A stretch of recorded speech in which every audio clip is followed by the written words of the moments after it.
Une série, une idée philosophique, c'est parti. Aujourd'hui, on va parler de Squid Game et de la notion de divertissement chez Pascal. Le Squid Game est un show extrêmement cruel créé par des riches dans le seul but de se divertir et de faire des paris sur les joueurs. Alors ce qui est dingue, et là je te spoil la première saison, l'inventeur du jeu Will Nam participe lui-même au Squid Game dans le seul but de se divertir alors qu'il est lui-même déjà milliardaire. Mais il s'ennuie mortellement, et c'est un peu le cas de le dire. Alors ça peut paraître fou.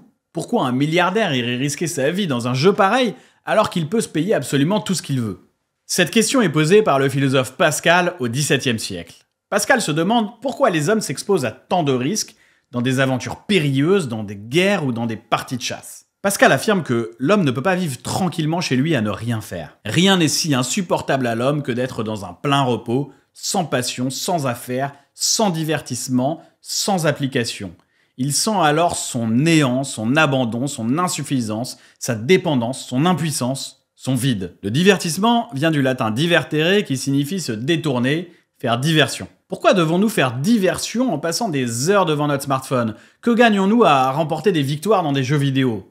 Ce que nous gagnons, c'est que lorsque nous nous fixons des buts imaginaires et futiles, pendant ce temps, nous ne pensons pas à notre existence.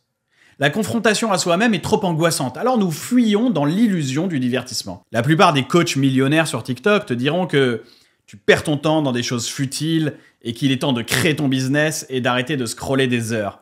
Mais Pascal est bien plus radical, car selon lui, même le fait de faire du business, c'est encore une nouvelle forme de divertissement. C'est encore une fuite vers quelque chose d'illusoire qui t'empêche de te poser des questions existentielles trop angoissantes. Voilà, si t'es en terminale, tu peux utiliser cette notion de divertissement pascalien sur les notions de bonheur, de conscience, de temps et de raison.